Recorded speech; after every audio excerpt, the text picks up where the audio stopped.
Movie roundup में आपका स्वागत है। आज हम एक अमेरिकी super hero film the Batman का रिकैप कर रहे हैं। आगे स्पॉइलर है, कृपया ध्यान रखें। बैटमैन के गोथम सिटी में अपराधियों पर नजर रखना शुरू करने के 2 साल बाद फिल्म हैलोवीन पर शुरू होती है, जब हालात बिगड़ते हैं। बैटमैन हैलोवीन पर जीसीपीडी के साथ गोथम सिटी के मेयर डॉन मिशेल जूनियर की हत्या की जांच करता है। कातिल खुद को रिडलर कहता है। रिडलर ने बैटमैन के लिए एक लिफाफे में एक कोडित संदेश और पहेली छोड़ी और लेफ्टिनेंट जेम्स गॉर्डन ने इसे पाया। पीट सैवेज आयुक्त गॉर्डन से एक बाहरी व्यक्ति को उनकी जांच में शामिल करने के लिए नाखुश था, इसलिए उसने बैटमैन को अपराध स्थल छोड़ने के लिए कहा। अल्फ्रेड पेनीवर्थ ने रिडलर द्वारा बैटमैन के लिए संदेश को डिकोड किया और ड्राइव शब्द का खुलासा किया। इस परिणाम से गॉर्डन और बैटमैन मेयर के गैरेज की खोज करते हैं और कारों में से एक में हत्या के हथियार पाते हैं। रिडलर ने कार में एक फ्लैश ड्राइव में आइसबर्ग लाउंज में मेयर के साथ महिला की तस्वीरों रखी थी। आइसबर्ग लाउंज कारमाइन फाल्कोन के कमांड में दूसरे स्थान पर ओसवाल्ड कोबलपॉट, जिसे पेंगुइन के नाम से भी जाना जाता है, द्वारा चलाया जाने वाला एक नाइट क्लब है। पेंगुइन एक ऐसा नाम जिससे वह नफरत करता था, लेकिन आमतौर पर उसे बुलाया जाता था। पेंगुइन का दावा है कि महिला या उसके ठिकाने के बारे में उसे कुछ नहीं पता। पेंगुइन से पूछताछ करते समय बैटमैन ने नाइट क्लब में एक वेट्रेस सेलिना काइल एके कैटवुमन को नोटिस किया। बैटमैन उसके घर का पीछा करता है और उसे पता चलता है कि सेलेना और अनिका एक साथ रहते हैं और सेलेना उसे वहीं छिपा रही है। बैटमैन स्थिति का निरीक्षण करता है। वह सेलेना का पीछा करता है। वे दोनों मेयर के घर में हैं, जहां सेलेना अपने रूममेट का पासपोर्ट चुराने की कोशिश करती है। बैटमैन हस्तक्षेप करता है और उसकी पहेली है कि मेयर के साथ क्या हुआ। अनिका अब गायब है। रिडलर द्वारा पुलिस आयुक्त पीट सैवेज की बेरहमी से हत्या करने के कुछ ही समय बाद सोशल मीडिया पर देखे जा रहे वीडियो में वह बैटमैन के लिए एक और संदेश छोड़ता है कि आप ए राटा एलाडा हैं, जिसका अर्थ है पंखों वाला चूहा। आइसबर्ग लाउंज के भीतर नीचे 44 नाम का एक गुप्त क्लब है। सेलेना ने बैटमैन के लिए घुसपैठ की। संचार के लिए वह कैमरे के साथ कॉन्टैक्ट लेंस पहनती है, एक ईयरफोन और बैटमैन को लाइव फीड भेजती है। वह क्लब में डिस्ट्रिक्ट अटॉर्नी गिल कोल्सन को देखती है। इससे पहले कि सेलेना अधिक जानकारी पाती, उसे कारमाइन फाल्कोन द्वारा देखा गया। बैटमैन को सेलेना से पता चलता है कि सैवेज फाल्कोन के पेरोल पर था और कोल्सन भी उनके साथ जुड़ा हुआ था।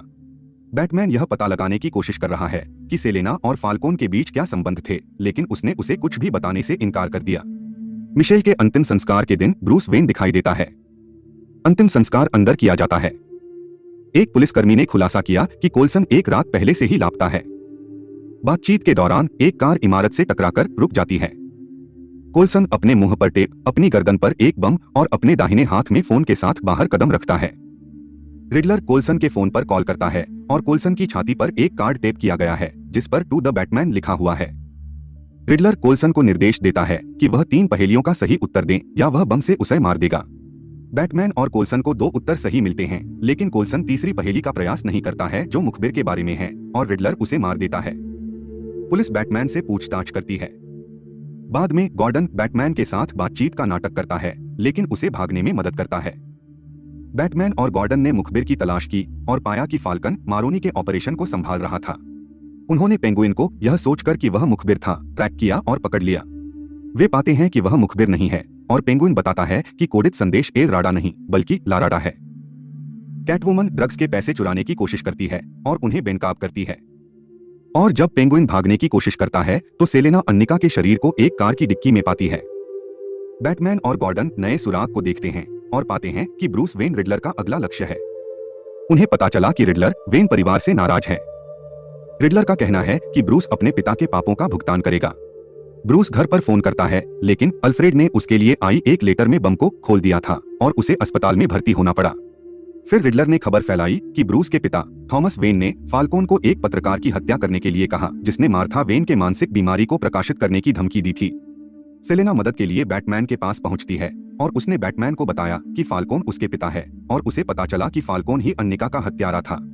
वह कहती है कि ड्रग्स के पैसे जब वह बच्ची थी उसे छोड़ने का मुआवजा है। बैटमैन ने उसे फाल्कोन को ना मारने के बारे में बात करने की कोशिश की, लेकिन कोई फायदा नहीं हुआ। बैटमैन ने अपने पिता के बारे में, रिडलर की खबर के बारे में फाल्कोन से पूछने का फैसला किया। वह आइसबर्ग लाउंज में फाल्कोन को देखता है। फाल्कोन कहानी की पुष्टि करता है, लेकिन वह ब्रूस के माता पिता को मारने से इनकार करता है। उसका दावा है कि साल मारोनी ने ऐसा किया था। ब्रूस अस्पताल जाता है और अल्फ्रेड से सवाल करता है। वह दावों की पुष्टि करता है, लेकिन कहता है कि थॉमस कभी नहीं चाहता था कि फाल्कोन पत्रकार को मार डाले, और जैसे ही उसे एहसास हुआ वह पुलिस को रिपोर्ट करना चाहता था। सेलेना ने साबित कर दिया कि फाल्कोन ने अन्निका की हत्या की और उसने बैटमैन को बैट के संकेत के साथ बुलाया। वह उसे बताती है कि उसे फाल्कोन को मारने से कोई नहीं रोक सकता। वह तैयार होकर नाइट क्लब में जाती है और उससे बात करने की कोशिश करती है। सेलेना को रोकने के लिए बैटमैन आइसबर्ग लाउंज जाता है, लेकिन गार्ड्स के साथ लड़ाई में फंस जाता है। सेलेना को फाल्कोन का सामना करने का मौका मिला और उसने कहा कि वह उसकी बेटी है, लेकिन जाहिर है वह यह भी नहीं जानता। सेलेना फाल्कोन पर गोली चलाती है, लेकिन चूक जाती है और वे लड़ाई में पड़ जाते हैं। फाल्कोन उस पर हावी हो जाता है और उसका गला घोंटता है। वह इसी तरह सेलेना की मां को मारने की बात कबूलता है। बैटमैन फाल्कोन को रोकता है, उसे पकड़ता है और उसे पुलिस के पास ले जाता है, लेकिन उसे पास एक इमारत से गोली मार दी गई और उसकी मौत हो गई। रिडलर ने फाल्कन की हत्या की और अंततः पता चला कि वह एडवर्ड नैश्टन एक फोरेंसिक अकाउंटेंट है। वे उसके ठिकाने कुछ आईडी की खोज करते हैं और वे उसे पास के एक डाइनर में गिरफ्तार कर लेते हैं। उसे स्टेट अस्पताल में रखा गया है। नैश्टन ने अफसोस जताया कि वह ब्रूस वेन की हत्या करने में विफल रहा। उसे पता नहीं है कि बैटमैन ही ब्रूस है। बैटमैन अस्पताल जाता है और उससे सवाल करता है और वह बैटमैन का साथी बनने की पेशकश करता है, लेकिन बैटमैन ने अस्वीकार कर दिया। बैटमैन को पता चलता है कि नैश्टन ने गोथम में कुछ जगहों पर कार बम लगाए थे और उसके ऑनलाइन समर्थक हैं जो बेला रियल की हत्या करने की योजना बना रहे हैं, जो नई मेयर चुनी गई हैं।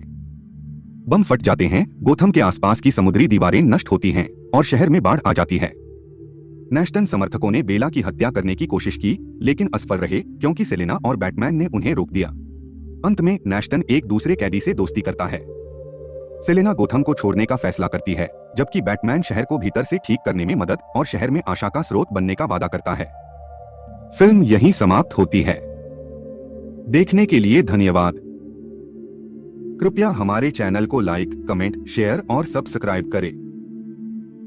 जल्दी फिर मिलते हैं।